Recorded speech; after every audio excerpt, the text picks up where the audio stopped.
Madame, Monsieur, bonjour, bonsoir, le journal Les Titres, bienvenue. Le porte-parole du Premier ministre Jean-Gilles Desauguste déclare vendredi que le bilan de la première semaine du chef du gouvernement, Gary Coney, a été chargé en raison des nombreuses activités qu'il a entreprises dans sa quête visant à instaurer un climat de paix dans le pays. Les membres du Conseil présidentiel de transition, en concert avec le Premier ministre Gary Coney, ont adopté jeudi une formule concernant les portefeuilles ministériels et décidé de jumeler certains ministères. Des militants du mouvement politique Koga ainsi que d'autres organisations regroupant des personnes handicapées ont organisé un sit-in devant les locaux de la primature vendredi pour exiger au Premier ministre Gary Coney de nommer Fenel Bellegarde à la secrétaire d'État pour l'intégration des handicapés. Environ 12 employés de la citadelle La Ferrière ont été mis en dépôt dans le cadre d'une enquête relative au vol de 2 coulevrines selon le directeur de l'IESPAN du Nord, Néa Achille. Et puis le MENF informe que des sanctions ont été prises contre plusieurs employés pour corruption au sein de l'institution. Le collectif de directeurs d'école, le CODE, appelle le ministère à surseoir à la décision d'évaluer cette année aux examens officiels les élèves du 3e cycle sur les 4 nouvelles matières. Restez avec nous pour le développement. Comme annoncé en titre, selon le porte-parole du Premier ministre Jean-Gilles Desauguste, le bilan de la première semaine du chef du gouvernement Gary Coney a été lourd en raison des nombreuses activités qu'il a entreprises dans sa quête visant à instaurer un climat de paix dans le pays. Il énumère que le Premier ministre a visité en compagnie du chef de la police, Franz Elbé, certaines rues du centre-ville de Port-au-Prince et des camps de réfugiés. Il souligne que Gary Coney a reçu mardi du Conseil présidentiel de transition l'ampliation de l'arrêté le nommant au poste de Premier ministre. Écoutons ses propos au micro d'Aubert Charles et de Jos-Philippe François. Pour nous connaître, le docteur Gary Coney est arrivé dans le pays samedi dernier et il a été accueilli à l'aéroport international Toussaint Louverture. Et tout de suite, après les salutations d'usage officiel aussi, pourquoi pas, donc avec quelques membres de gouvernement sortant. Dimanche dernier, le Premier ministre, par souci d'implication, mais aussi et surtout d'implémentation de ça comme programme, comme feuille de route, il prend bâton pèlerin, il était descendu dans le centre-ville Port-au-Prince, qui, selon constat qu'il était fait, révélait qu'il est encore plus dévasté que jamais par la criminalité, par les exactions des regroupements criminels. Et même dimanche ça, accompagné du directeur général de la police nationale, le Premier ministre, le docteur Gary Coney, a visité quelques centres d'hébergement, côté que des centaines de familles qui touchaient, victimes également par la criminalité d'une part, mais que bandits mettaient dehors. Docteur Gary Coney recevoir donc des membres du Conseil présidentiel de transition, donc ampliation qui habilite comme Premier ministre de droit, donc pour le capable d'exercer et fonction ça. De plus, le porte-parole précise que le Premier ministre a rencontré plusieurs personnalités telles que le directeur général de la police nationale d'Haïti, PNH, le commandant en chef des forces armées d'Haïti, FADH, les membres du Conseil présidentiel de transition, CPT, et les responsables des 2 compagnies de téléphones mobiles, Natcom et Digicel, ainsi que des membres du secteur privé, afin de discuter de la crise qui fait rage dans le pays. Suivez. Dr Gary Coney a rencontré également membres du Conseil présidentiel de transition pour discuter de formation et gouvernement. Tant que nous t'étendons dans un message que le Premier ministre lui-même était diffusé sur les réseaux, mais que nous reprenons dans la presse. Dr Gary Coney très sensible à la situation, à la crise humanitaire ça, que le pays a vivre. Et c'est pour ça qu'il pensait que pressé, donc le gouvernement doit monter et pour porter un soulagement dans la situation et dans la population, notamment pour améliorer les conditions de vie moun ka vivent dans la région métropolitaine de Port-au-Prince. Et le gouvernement ça, certainement, l'État doit présenter à la population non titan qui pas trop loin. Donc, est en cours et nous connaissons ça, le travail arrache-pied avec le membre du conseil présidentiel là pour former un gouvernement qui a refléter désidérata membre population, qui a refléter également désidérata tout secteur dans la vie nationale là, mais qui surtout prend en charge Donc, jeunes yo, qui ont capacité yo, certainement, jeunes femmes yo, qui ont capacité pour ça, et tant qu'on l'était dit, et moun qui sont dans la diaspora tout, c'est pas un gouvernement inclusif, tant qu'on nous connaît ça, sans que personne qui soit terrain, moun qui plus ou moins expérimenté autour, pape et sorti dans le champ d'action en Premier ministre. Suite à une rencontre jeudi, les membres du Conseil présidentiel de transition ont décidé de réduire le nombre de ministères qui composera le gouvernement, passant de 18 à 13. Ainsi, le ministère de l'Environnement sera jumelé avec celui de l'Agriculture, le ministère de la Planification et de la Coopération externe avec celui de l'Économie et des Finances. Les ministères des Haïtiens vivant à l'étranger et des Affaires étrangères fusionneront. Le ministère de la Culture et de la Communication s'unifiera avec celui de l'Éducation nationale et de la formation professionnelle, et le ministère du Commerce et de l'Industrie sera jumelé avec celui du Tourisme. Par ailleurs, un compromis sur la formule adoptée pour l'attribution des portefeuilles ministériels a été également trouvé. Gary Coney proposerait les noms des 4 ministères régaliens, notamment les ministères de la Justice et de la Défense, de l'Intérieur, de l'Économie et des Finances et des Affaires étrangères. Les noms des 9 autres ministères seraient proposés par les membres du CPT, selon nos ressources. Des militants du mouvement politique Koga ainsi que d'autres organisations regroupant des personnes handicapées ont organisé un sit-in devant les locaux de la primature vendredi. Ils ont également déposé une lettre au bureau du Premier ministre Gary Coney demandant de nommer Fenel Bellegarde à la secrétaire d'État pour l'intégration des handicapés, suivant leur réaction au micro de Véron Arnaud et de Max Rony Orissin. Nous devons un signal par le Premier ministre Gary Coney, ensemble avec le Conseil présidentiel à la transition, pour nous capables de dire, mes positions nous fixées. Position nous n'est pas l'autre que Fenel Bellegarde comme secrétaire d'État à l'intégration des personnes handicapées. Aujourd'hui, nous devons venir dans la primature pour nous capables de déposer l'aide de demande nous. Côté que nous proposons Fenel Bellegarde comme secrétaire d'État. Nous faisons ça qui est venu nous de droit. C'est pas un faveur qui a demandé PM, non. C'est dans le contexte aujourd'hui, nous venons dans le bureau pour nous venir déposer l'aide de demande. Ça c'est accusé de réception. Aujourd'hui, nous venons avec un jeune garçon qui a plein de capacité, qui a des compétences, normalement qui relève Fenel Bellegarde, qui a près de 10 ans d'expérience en BCF. En tant que monde qui vit avec un handicap. Monsieur a des capacités lui-même pour faire formation pour opérer ça, normalement pour faire devenir une grande organisation. Et nous-mêmes, quand nous menons la Bellegarde, nous avons dit pinga, pour ne pas faire de la même manière avec les gens qui sont passés. Côté que nous disons que c'est ensemble organisation parce que c'est tout le monde qui est handicapé, qui a souffert. Ils n'ont pas respecté les droits. Il y a toutes sortes de discriminations. Des poids venir, soit sur un bec ou sur un canne, tout le bagage manque de formation. Raison ça, aujourd'hui, nous dit, pas l'autre monde pour M. Gary Coney Banou, dans tête BCF, que Bellegarde. Nous tendons que il y a une fusion qui doit faire. Nous n'avons pas de problème.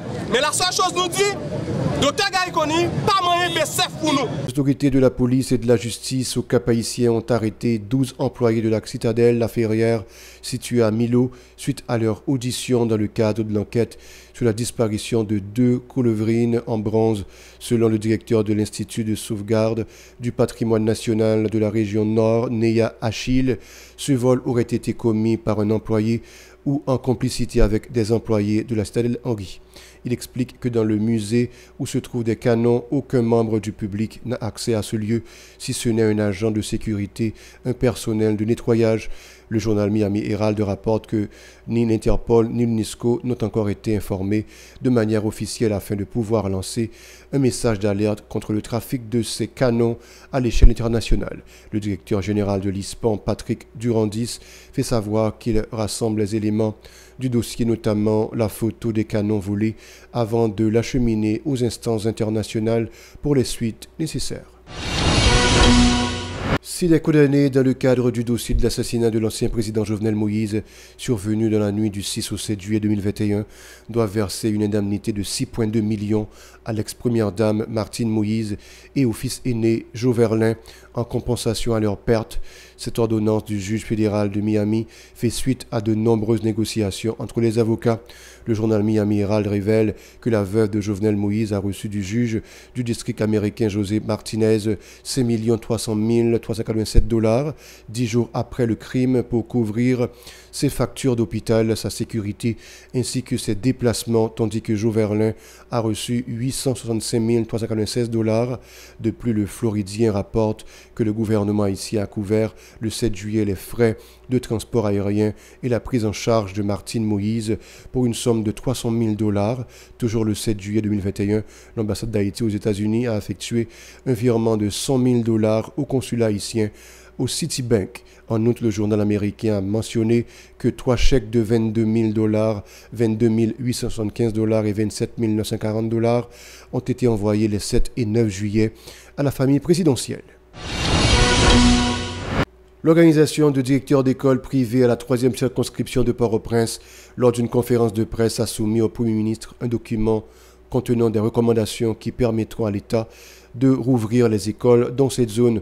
James Polo, prenant la parole au nom de la structure, rappelait que les activités scolaires sont dysfonctionnelles aux 2e et 3e circonscriptions de Port-au-Prince. Nous avons profité de saluer le conseil présidentiel avec le Premier ministre Dr. Gariconi. Nous devons rappeler le nouveau PM. Situation population très critique à tout directeur qui est dans la zone chaude, spécialement l'école qui est dans la 3e circonscription Port-au-Prince. 1. L'en considérer Timounio c'est avenir pays d'Haïti. Au DEPCP constater que l'État haïtien n'a pas fait rien pour faciliter tout Timounio retourner à l'école. Pendant que le ministère de l'Éducation nationale fixe date pour le faire examen officiel dans tout le pays d'Haïti 2023-2024. Pendant que toute l'école là fermée, dans tout le département de l'Ouest là, spécialement dans la 3e circonscription. L'organisation a demandé au docteur Gariconi, étant que Premier ministre, pour mettre toute force pour la vie retourner dans tout le pays, pour toute l'école, réouvrir porte dans tout quartier populaire, spécialement dans la 3e circonscription Port-au-Prince.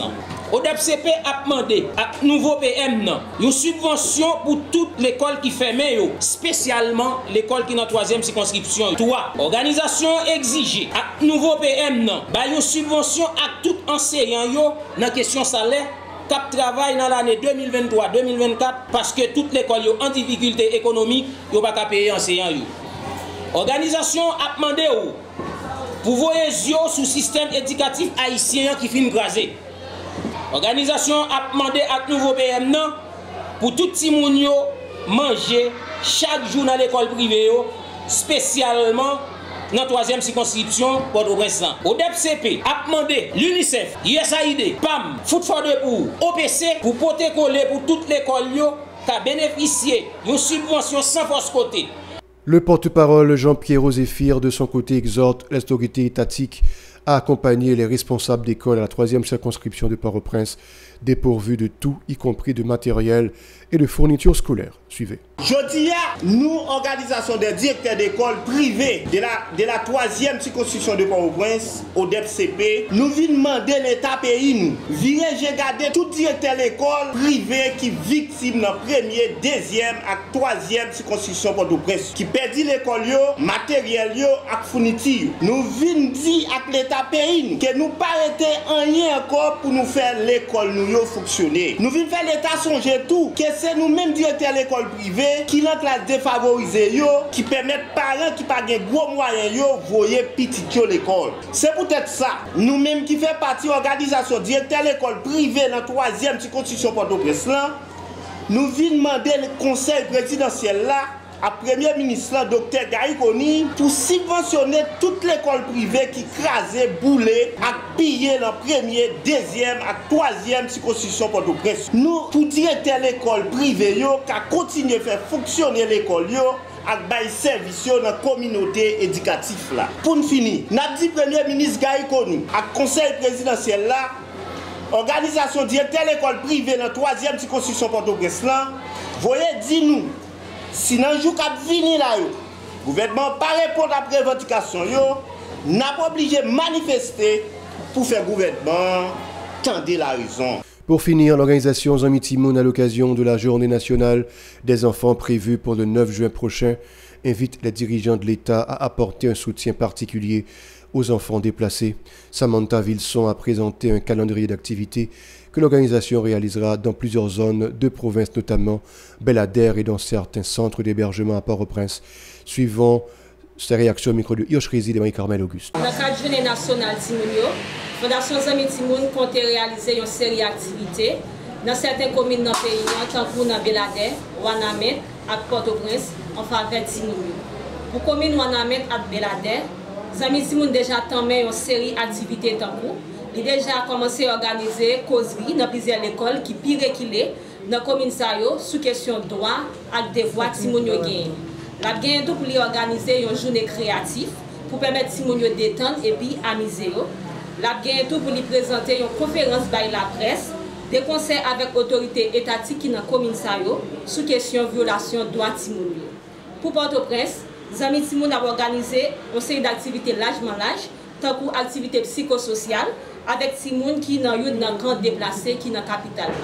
D'autre part, le responsable des affaires juridiques de Zami Timoun, Clef Refusé, dénonce l'escalade de la violence dans la métropolitaine de Port-au-Prince, laquelle a entraîné, selon l'UNICEF, le déplacement de 314 000 personnes. Il exhorte le CP à œuvrer en vue de mettre un terme à cette situation qui tente à se dégrader. Depuis l'année 2024 a commencé, Timoun ne passe pas à faire face à toutes sortes de problèmes. En raison de violences qui passent dans l'école dans le pays. Violence ça la cause d'un pile famille qui quitter la caille. Selon un rapport UNICEF, 314 000 personnes dans Port-au-Prince à Latibonite qui quittent la caille pour raison d'insécurité ou à réfugier de l'autre côté. Et moitié dans le chiffre ici là qui présenté c'est Timoun. Même violence ça privé Timoun doit rejoindre bon genre d'éducation. L'en connaît il y a un pile d'école qui pillait, qui boulait et il y a un tout qui fait même porte qui pas jamais ouvrir. C'est même cas pour droit santé Timoun yo. Si nous avons suivi les dernières données de l'UNICEF, il fait connaître que 40% de personnel médical pays arrive quitter le pays pour aller dans l'autre pays. Et puis, si l'hôpital sous 10, nous devons fermer porte depuis après l'augmentation de violence 29 février 2024. Là.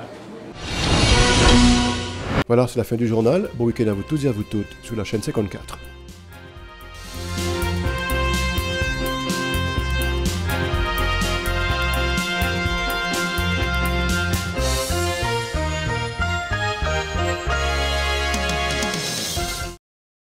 Si vous jugez que cette vidéo est intéressante, n'hésitez pas à liker et partager la vidéo. Et surtout, n'oubliez pas de vous abonner à cette chaîne et activer la cloche de notification pour ne pas louper aucune de nos vidéos.